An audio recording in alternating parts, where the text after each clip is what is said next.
मुखर्जी वो कश्मीर हमारा है और जो कश्मीर हमारा है वो सारे का सारा है। आज यही कांग्रेस थी जो कहती थी वहाँ यदि 370 हटी तो खून की नदियां बह जाएंगी। डराते थे जैसे मुसलमानों को डराते रहे। आज मेरे मुस्लिम भाइयों के समझ में आ गया आपको मुसलमानों का वोट भी समय भारतीय जनता पार्टी को मिलने वाला है। उनको भी लगता है इन्होंने क्यों लूंगा ये वाला क्यों उनकी फोटो पर ठिकाने डाली है। और मैं उनसे भी आग्रह करना चाहता हूँ कि वो देखे इन्होंने क्या किया है उनके लिए। और इसलिए इस समय 370 हटी जो कहते थे खून की नदियां बह जाएंगी वहां एक मक्खी भी नहीं मरी। मक्खी ये बात नरेंद्र मोदी जब भारत का प्रधानमंत्री होता है तो पूरी दुनिया के आपने देखा भी पहले अमेरिका के राष्ट्रपति भारत के प्रधानमंत्री से 10 कदम का अंतर मिलाकर के चलते थे। हमेशा वो ये महसूस कराते थे ये हिंदुस्तान हमारे पीछे है, 10 कदम पीछे हमारे बराबरी नहीं कर सकते। लेकिन जब से नरेंद्र मोदी भारत के प्रधानमंत्री बने अमेरिका का राष्ट्रपति भी एक कदम आगे का हाथ से हाथ मिला करके करते हैं। आज हमारे प्रधानमंत्री आंख में आंख मिलाकर बात करते हैं, बल्कि कदम से कदम मिला के नहीं चलते, एक कदम आगे चलते हैं दुनिया के सारे देशों से। आज दुनिया में जब हमारे देश का प्रधानमंत्री जाता है तो दुनिया का कोई राष्ट्राध्यक्ष हमारे विदेश मंत्री एक बार चर्चा कर रहे थे हमारी बैठक में। एक देश के राष्ट्रपति ने उनसे पूछा आपके यहाँ जब सम्मान ज्यादा मिलता है तो क्या करते हैं? तो उनका हाथ जोड़ते हैं, और ज्यादा सम्मान हो तो उनका सिर झुकाते हैं। तो उनका ये सबसे ज्यादा सम्मान सूचक प्रदर्शन है। बोले नहीं, यदि इससे भी ज्यादा सम्मान हो तो चरण स्पर्श करते हैं। तो आपको मालूम है जब हमारे देश के प्रधानमंत्री गए तो एक राष्ट्र के अध्यक्ष प्रमुख ने उनके चरणों को स्पर्श किया। उस समय हिंदुस्तान का 140 करोड़ लोगों का सीना कितना चौड़ा हुआ होगा, माथा कितना ऊंचा हुआ होगा, वो केवल नरेंद्र मोदी के पांव नहीं छू रहे थे, वो हिंदुस्तान से 140 करोड़ लोगों के पांव छू रहे थे। ये होती है ताकत। आज यूक्रेन और रूस का जब युद्ध हुआ 23,000 हमारे बच्चे वहां फंस गए थे। पहले के प्रधानमंत्री होते गिड़गिड़ाते रहते। हमारे प्रधानमंत्री ने यूक्रेन के प्रधानमंत्री को कहा खबरदार जब तक हिंदुस्तान का एक एक व्यक्ति सुरक्षित नहीं लौट जाता तब तक आपको युद्ध विराम करना पड़ेगा। यूक्रेन ने कहा हम तो कर देंगे लेकिन रूस तो नहीं मानेगा। मोदी जी ने कहा उसकी आप चिंता मत करिए। एक हाथ में टेलीफोन यूक्रेन को, दूसरे हाथ में टेलीफोन रूस को, और रूस को भी कहा कि खबरदार जब तक हिंदुस्तान के 23,000 लोग सुरक्षित नहीं आ जाते तब तक आपको युद्ध विराम करना पड़ेगा। युद्ध विराम हुआ या नहीं हुआ? 23,000 लोग सुरक्षित आए या नहीं आए? बल्कि केवल हिंदुस्तान के गए, जो वहाँ पाकिस्तान के छात्र थे वो भी हिंदुस्तान का झंडा लेकर कहते थे, उन्होंने भी अपनी जान बचाई, हम भी हिंदुस्तानी, हम भी हिंदुस्तानी, हम भी हिंदुस्तानी। हिंदुस्तान का झंडा लेकर के, और उन्होंने ईमानदारी बरती। जब अपने देश में गए पाकिस्तान में तो पाकिस्तान के टीवी पर बोले उन्होंने कि यदि आज हम जिंदा हैं तो मोदी जी के कारण हम जिंदा हिंदुस्तान के कारण। उन्होंने कहा काश हमारा प्रधानमंत्री भी मोदी की तरह होता। अरे दुनिया तरस रही है। और इसलिए वे बहुत सुखद क्षण है। मुझे बहुत खुशी है कि रामहेत जी यहाँ 2 बार पहले विधायक रह चुके हैं, चप्पा जानते हैं। अब जो इनको मौका मिलने वाला है, आप केवल एक विधायक को नहीं भविष्य मंत्री को अपना वोट देने जा रहे हैं।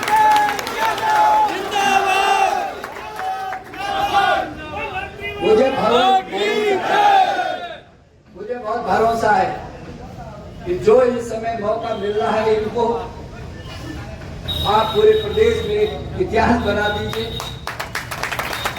लोगों को भी कहिए अपना वोट को गड्ढे में क्यों डाल रहे हैं। जब जीतना राम हित में ही है तो गड्ढे में क्यों वोट डालो, इधर ही डालो ना सारे लोग।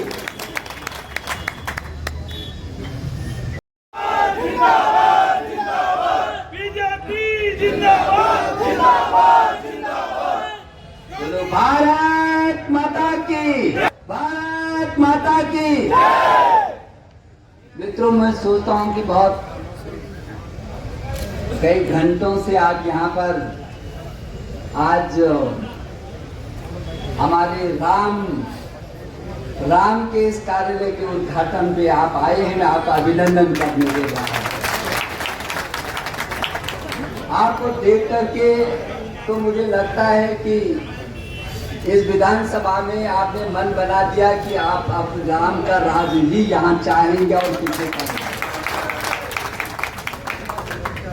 अभी कुछ दिन पहले गांव-गांव में रामलीला भी हो रही है और आपने देखा कि रावण के रूप में गांव-गांव में भ्रष्टाचार, अहंकारियों को इस तरीके से धू करके जलाया गया है।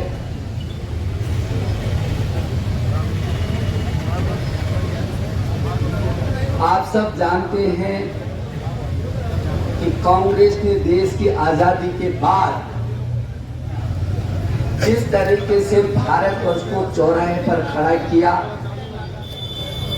भारत माता का वो दर्द किसी भी देशभक्त की रगों में जो बहता खून है वो महसूस कर सकता है। और महसूस जब हुआ तो उसी का परिणाम था कि 2014 के बाद जब 2014 में भारतीय जनता पार्टी ने श्री नरेंद्र मोदी को भारत का प्रधानमंत्री का प्रत्याशी घोषित किया तो पूरा देश एक हो गया और सब लोगों ने नरेंद्र मोदी को भारत का प्रधानमंत्री बनाने के लिए अपना योगदान दिया। और मैं सोचता हूं तब 2013 से पहले की स्थिति, आज 2013 के बाद की स्थिति, आज जमीन और आसमान की स्थिति है। कहां 2013 से पहले का कमजोर भारत पूरी दुनिया में जो उसकी छवि थी, 2013 से जो भारत की छवि थी ये कमजोर भारत के रूप में थी, बेईमान भारत के रूप में थी। ऐसा लगता था कि हर दिन एक घोटाला होता था और पूरी दुनिया में हमारा माथा नीचा होता था। लेकिन नरेंद्र मोदी जी के आने के बाद उन्होंने कहा न मैं खाऊंगा न मैं खाने दूंगा। और ऐसे बेईमानों को जिन्होंने देश को लूटा, आप इन 8 और 9 वर्षों का इतिहास समझ सकते हैं कि वो जेल के शिकंजों के अंदर हैं। जिसने भी देश को लूटा, हमारे प्रधानमंत्री ने सार्वजनिक आह्वान किया, इन लुटेरों को मैं पानी के नीचे भी नहीं छोड़ने, पानी के नीचे भी नहीं छोड़ेंगे। और आज बहुत सारे लोग जेलों में हैं और तब कहते हैं कि शायद सीबीआई का और ईडी का दुरुपयोग कर रहे हैं। आप यदि ठीक है तो सीबीआई क्या कर लेगी, आप यदि ठीक है तो ईडी क्या कर लेगी।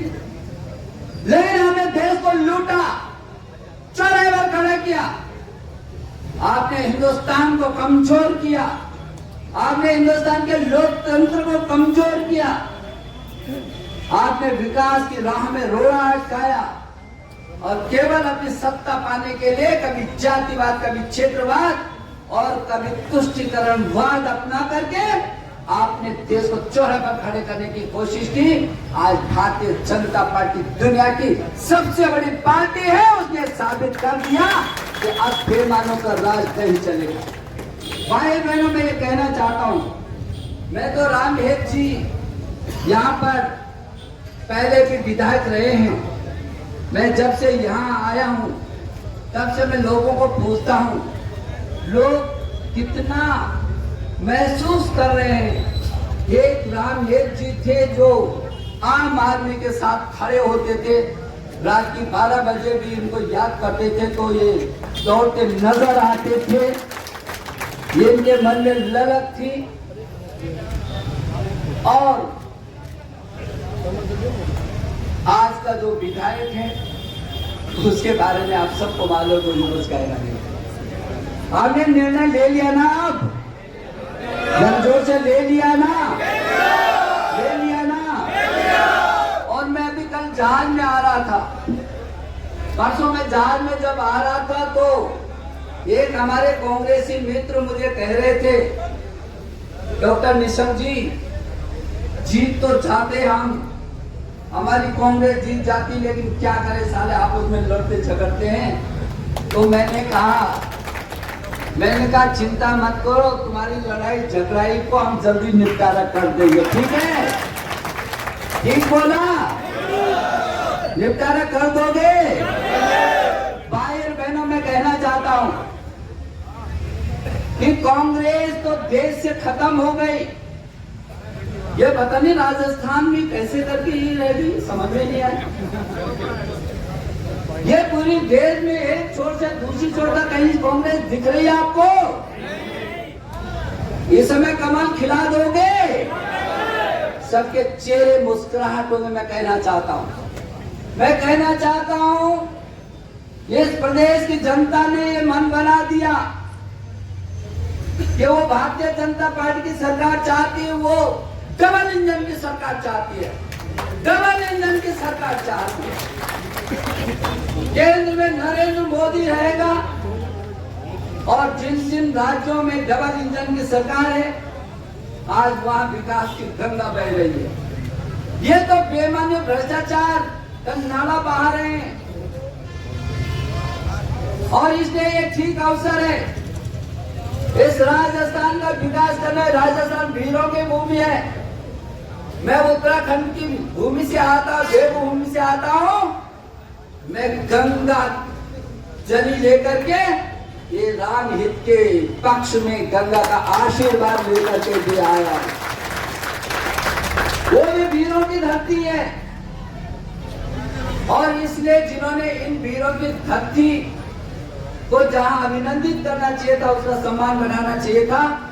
जिस तरीके से भ्रष्टाचार की गंगा को बहाया, जिस तरीके से रोज एक घोटाला किया, जिस तरीके से इस क्षेत्र के विकास को अवरुद्ध किया, मैं समझता हूं वो समय आ गया, वक्त आ गया। और इसलिए मैं अभी चर्चा कर रहा था कि इस क्षेत्र में ये विधायक न होते हुए भी आज उन्होंने भारत सरकार से, भारतीय जनता पार्टी ने जब आग्रह किया तो आज यहाँ गरीबों को 2020 से फ्री राशन मिल रहा है या नहीं मिल रहा है? ये राम हित जी का प्रयास है। ये जो शौचालय मिले हैं, ये सूची हम जारी करेंगे। ये भारत सरकार से जो शौचालय मिल रहे हैं, प्रधानमंत्री आवास मिला है, फ्री गैस कनेक्शन मिले या नहीं मिले गरीबों को? इन्होंने क्या क्या गरीबों के लिए? एक किसानों को किसान पेंशन योजना बनाई या नहीं बनाई? उनके हितों में किसान सम्मान निधि करोड़ों करोड़ों उनके सीधे खाते में जाता है। और यहाँ तक कि आयुष्मान भारत, किसी भी की बेटे की जान बचाने के लिए, गरीब की जिंदगी को बचाने के लिए 5 लाख रुपया सरकार ने, भारत सरकार ने आयुष्मान भारत आपके जीवन को बचाने के लिए रखा है या नहीं रखा है? आयुष्मान भारत का उपयोग हो रहा है या नहीं हो रहा है? ये कौन कर रहा है? जोर से बोले ना। ये क्या कर रहे हैं फिर? ये गौलत जी क्या कर रहे हैं? सो रहे?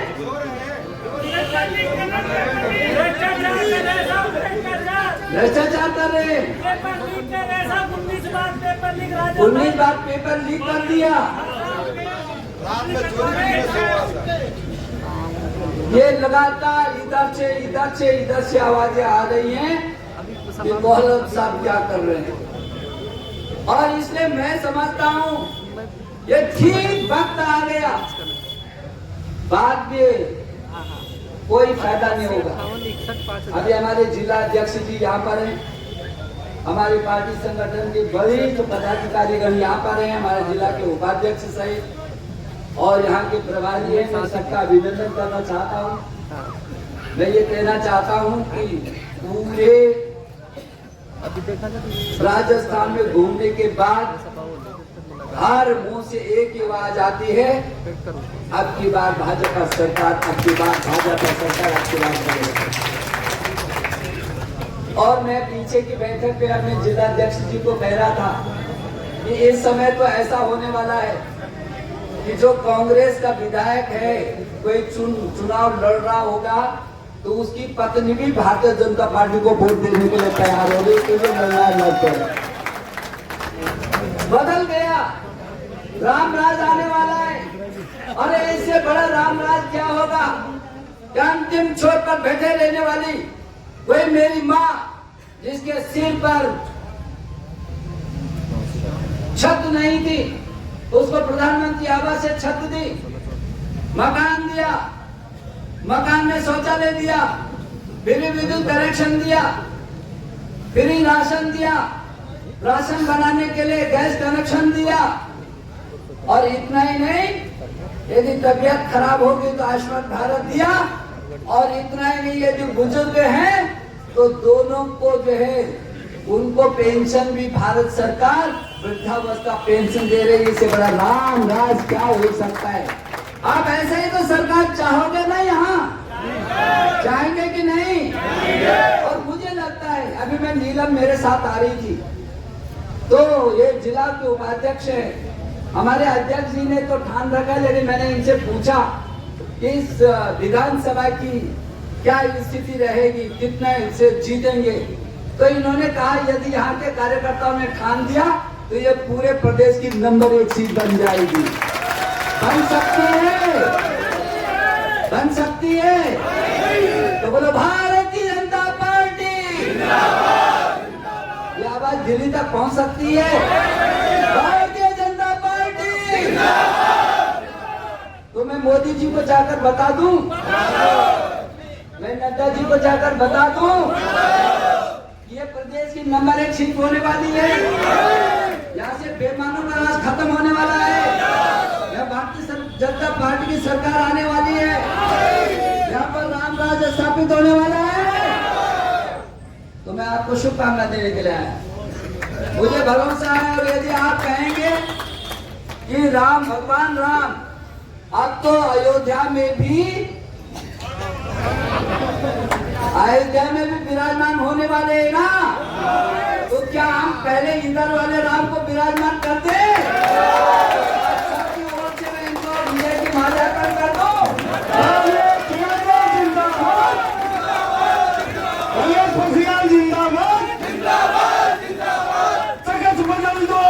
बदल दो, बेईमानों का राज बदल दो। जगत बदल दो, ताज बदल दो। बेईमानों का राज बदल दो। जगत बदल दो, ताज बदल दो। बेईमानों का राज बदल दो। तो आपने देखा कि उधर भगवान राम, इधर से शुरुआत होनी शुरू हो जाएगी। और जब जनवरी में वहां पर भगवान राम विधिवत अपने आसन पर विराजमान होंगे, तो जितने लोग मेरी आवाज सुन रहे हैं उनसे मैं अनुरोध करूंगा, मेरा यहाँ का राम आप सबको साथ लेकर के वहां अयोध्या जरूर जाएगा। ले जाओगे? ले जाओगे? तो इन्होंने ये कह दिया कि जितने लोग आज